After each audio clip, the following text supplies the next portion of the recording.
international break, after the international break for him to be back? Joe Gomez, how's he? How's Thiago as well? How far away is he? All three not available. Different stages, I would say. Dewey might be able to train beginning of the week. Lewis, I hope during next week. Yes, after the national break, then obviously for both possible. Thiago, we will see. So none of them trained yet with the team. So and then we will see how that develops in the next couple of weeks. Then we won't know more. Apart from that, from the last game, nothing that I've heard about. Two parts to this next question.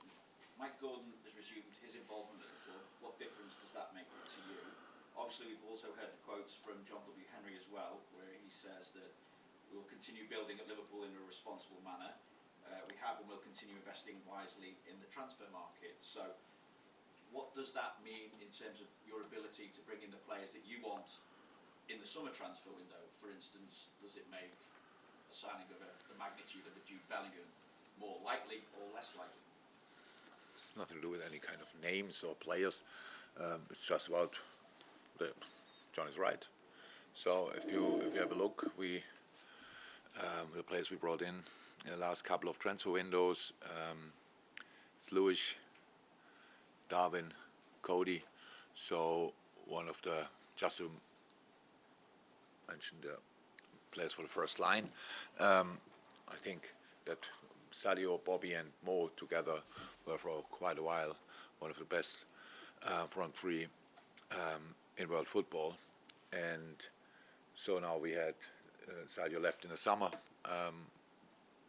and we'll see what happened to Bobby in the summer, but then Mo left pretty much. But we replaced them, and Diogo came in that time, not in the last two, but came in as well. So I think that's investment, and it's wise investment, it's responsible investment. That's what you wanted, what you need, and what we needed.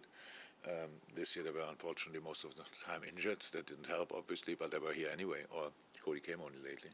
So, and this has to be now in a similar manner. We will do that for other parts of the team, and that will be possible. That's all. And Mike, being back, taking more responsibility back? I think that it makes absolutely sense that if Mike Gordon wants to say something about that, then you ask him. Yeah. Can you give us that chance? Yeah. I have his number. Yeah. Onto the football anyway, but it might only be for a couple of hours, but you can go into the top four on Saturday, albeit on goal difference. And whether or not you create a fear amongst those other teams that are challenging for the top four, does it feel like you create a fear amongst them when you're chasing them down because you've been in this position before? And if so, how do you as a team, as a group, feed off that? Again, two different things. So it's a general feeling we have to chase, and we have to challenge pretty much everybody. But that's only a little side story, because the main thing is going to Bournemouth and playing a game there, and not counting the points before you have them. So, and I'm much too long in the business, and so the last few days a lot of Bournemouth football, and the way they play and stuff like this, that can be really uncomfortable for each team. And only the last one against Arsenal, where everybody saw how much Arsenal were obviously in a really good moment, how much they had to fight and stretch luck, if you want. So obviously a late winner is probably is a bit lucky as well, even when they deserved it. Then you know exactly what's going on, and you have a look at the fight for the relegation. So we might fight for the Champions League spots. We will see how the results will be in the next few weeks. But the fight for staying in the league is as exciting, if you want, and means each point can make a massive difference. And I'm 100% sure that Bournemouth will fight like crazy, and that's something we have to expect. There's nothing else to think about. It's a general thing that we want to. We all know we want to, and I said it before, we want to squeeze everything out of this season. That means obviously, if it's somehow possible, we want to go into the top four clear. But nobody knows that in the moment. But it must be our aim anyway. And but it has nothing to do with the game, and not thinking about whatever other stuff. It's just being fully focused about Bournemouth. Fraser? Jurgen, as much as the 7-0 win over United must have given everybody a massive boost here, just how much of a delight was it for you to get 3 clean sheets in a row? It's in a league more, but fine. I know in between was another game. Yeah, that's all about. It's that's the basis for everything. Yeah. So the way you defend gives you the stability to create and to attack, and that was very helpful. Said it now before, and I understand 100% that for a few days at least it was a massive story. For us, really not so much, because again, long enough in the business, knowing the performance is super important to us, because that's really something we have to build on and use. The result is just not important. It's yeah, we won 7-0, which is quite strange. It's nice for when we all coming back in 10, 15 years, watching a game. Maybe I've got tickets for another derby. Then I sit there, and then people will remember that once we did that. But that's then it might be important on that day. It's not important today. So it was a good game, and we have to keep going. How difficult or easy is it for you to be able to draw a line under that, and for the players to have that attitude as well? Because obviously it's not going to count for a huge amount if you can't back it up with a good performance away at a team that are bottom of the league. Yeah, and it's even a bit more complicated. But the first game against Bournemouth was obviously a similar result. So when we played here, and if I knew after 9-0 it will be no fun when we go there, because that's not the easiest motivation for the colleague of all time. So and now with this result before, of course, it's just one of the informations you have, not more. Bournemouth plays a different system. We don't play at home, which obviously in this season, if you look at our points tally, I think with home games, the home table we are in the top 4. In the away table we are far away from that, so we have to show consistency there as well. We have to step up. We have to make sure that we create the atmosphere on the pitch we need, and then use it. But it's a football game like all the others, and we have to make sure we are ready for that.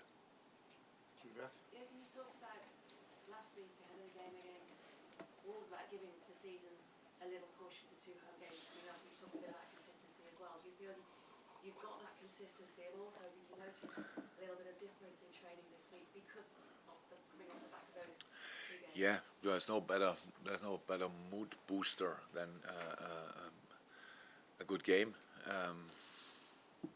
Before, so yes, of course you see that, but in the end, we had consistency, if you want, in the league now in the last 5 games. But that's always how we spoke a lot about it. It's like confidence. It's a fragile little flower, and we have to make sure that we keep that, and we have to understand in the right way. So I loved the goals we scored, but I loved more because it's not likely that you always finish the situations off. You can have 7, 8 chances in a football game, even against United, but that you finish them all off and score, that's really unlikely. But the way, there was everything involved. There was good play, super counter-attacking. It was really, really good defending before. So winning ball backs, if it was high up the pitch in the counter-press situation, these kind of things, they bring you consistency. You should not expect to score now from all situation again. So that's of course not, but we have to create in this manner. And we have to use all the little situations. So we had counter-attacks, if you want, out of open play. We had it after set pieces, all things we really need.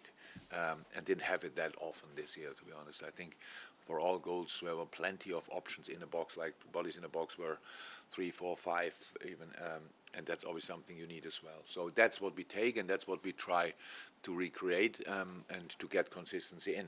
But there's so many games to play, and we are really, we have what we said before. We have to chase pretty much everybody, and that means tomorrow, Bournemouth, and that's what we'll try to do. Hi. Both got a couple of goals each against United. Given the pressure now on players when they join a club, particularly one as large as Liverpool, to hit the ground running, how pleased are you with their performances, and how do they deal with that pressure? Very well.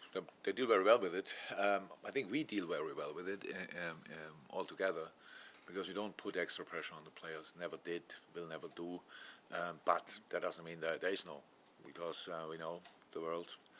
It can be a quite intense place, especially when you cost a lot of money, stuff like this. A lot of things are said, a lot of things are written, and all these things you have to deal with that. But it's now obviously a point where you can see for Cody it went obviously really quickly. We were hoping for that. You never know 100%, but we're hoping for it, and really like probably the game he played. The contribution now is really obvious. Same for Darwin, and same like it was for Lewis. It's super important. Like it was for Diogo when he came in. So the boys, I think, obviously, scouting can be never perfect because you only know a person really when. A player only when he's then really around you, but obviously we were really spot on in these moments. So we signed the player, but the boy behind as well, and both worked really well. So I'm really happy with the development. Thank you. Carl, any more for you? James? Jurgen, just on Bobby's decision, did he come and see you last week and tell you about that? Did you see it coming? Were you surprised by his decision? Yes, he told me. Surprised, yes, a little bit, but it was not hit by surprise. It was like, no, that's a normal thing to do, but it could go two ways, and there was one, and I respect that a lot. And it's completely normal in this kind of long relationship what we have, and Bobby has with the club, and with most of the players and stuff like this, and with the fans, of course. It's pretty special, and I love the reception he got when he came on against United. And actually, he told me, and then the only other thing he said is, now I wanna bring this wonderful story to a positive end. So that's it. So he's completely here, completely committed, how everybody can imagine. And that's all we need to know. And from when there's no time for a goodbye or whatever, and from in this moment, we have enough time for that later in the season. Whenever he will come back, everybody knows that. The song is still will be for a long time still in everybody's ears. I'm pretty sure. So and no problem. I think he's one of these players. Even when he would come with an opposition team, people would be really happy to see. Wants to break out of an embargo until 10:30 tonight.